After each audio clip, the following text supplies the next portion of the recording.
The Science of Getting Rich, Chapter 12. Efficient Action.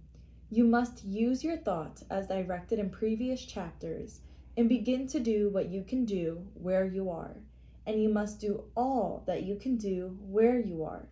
You can advance only by being larger than your present place, and no man is larger than his present place who leaves undone any of the work pertaining to that place.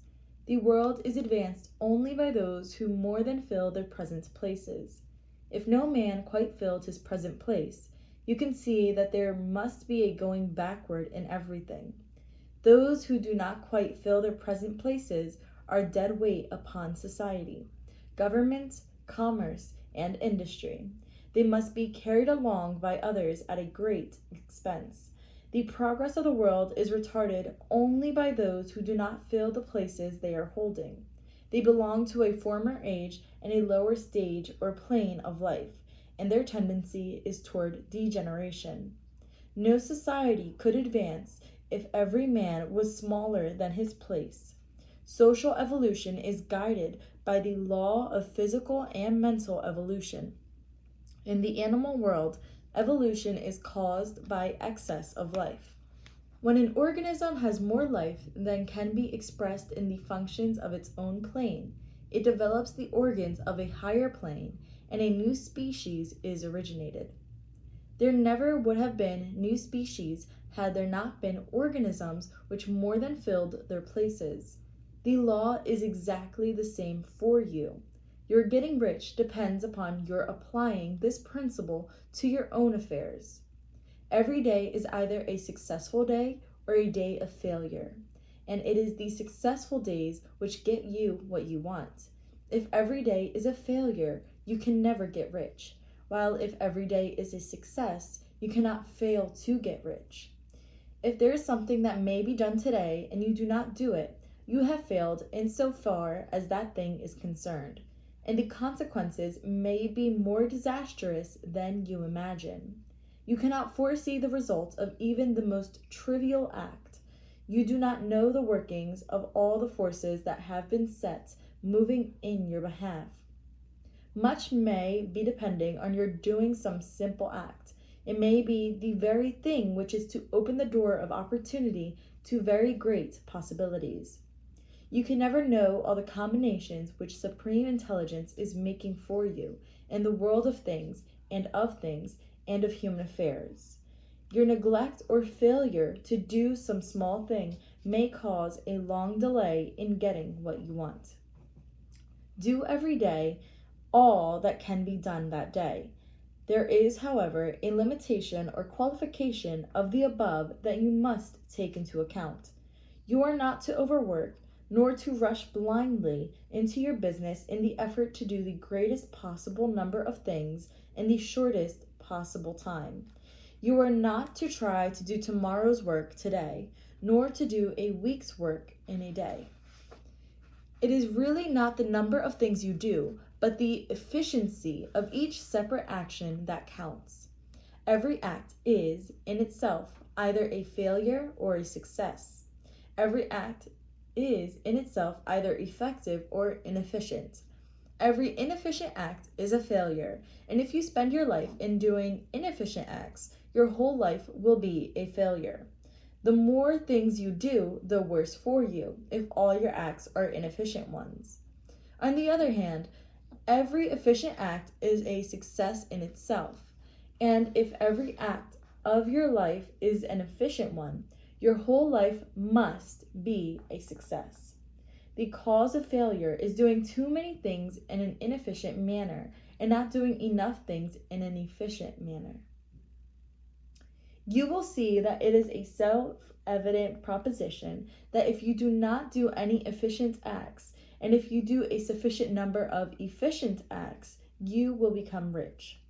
If now it is possible for you to make each act an efficient one, you see again that the getting of riches is reduced to an exact science like mathematics.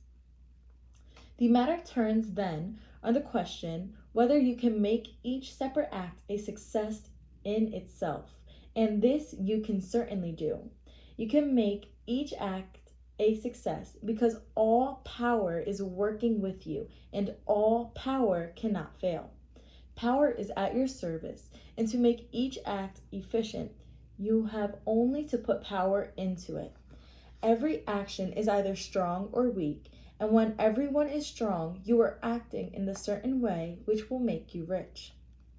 Every act can be made strong and efficient by holding your vision while you are doing it and putting the whole power of your faith and purpose into it.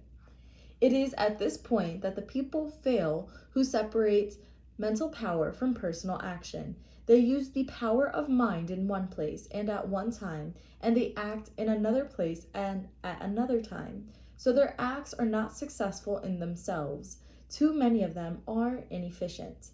But if all power goes into every act, no matter how commonplace, every act will be a success in itself. And as in the nature of things, every success opens the way to other successes. Your progress toward what you want and the progress of what you want toward you will become increasingly rapid. Remember that successful action is cumulative in its results. Since the desire for more life is inherent in all things, when a man begins to move toward larger life, more things attach themselves to him, and the influence of his desire is multiplied. Do every day all that you can do, and do each act in an efficient manner. In saying that you must hold your vision while you are doing each act, however trivial or commonplace, I do not mean to say that it is necessary at all times to see the vision distinctly to its smallest details. It should be the work of your leisure hours to use your imagination on the details of your vision and to contemplate them until they are firmly fixed upon memory. If you wish speedy results, spend practically all your spare time in this practice. By continuous contemplation, you will get the picture of what you want, even to the smallest details, so firmly fixed upon your mind and so completely transferred to the mind of formless substance, that in your working hours, you need only to mentally refer to the picture you stimulate your faith and purpose and cause your best effort to be put forth. Contemplate your picture in your leisure hours until your consciousness is so full of it that you can grasp it instantly. You will become so enthused with its bright promises that the mere thought of it will call forth the strongest energies of your whole being. Let us again repeat our syllabus, and by slightly changing the closing statements, bring it to the point we have now reached. There is a thinking stuff from which all things are made, and which, in its original state, permeates, penetrates, and fills the interspaces of the universe. A thought in this substance produces the thing that is imaged by the thought. Man can form things in his thought, and by impressing his thought upon formless substance, can cause the thing he thinks about to be created. In order to do this, man must pass from the competitive to the creative mind. He must form a clear mental picture of the things he wants to do, with faith and purpose, all that can be done each day, doing each separate thing in an efficient manner.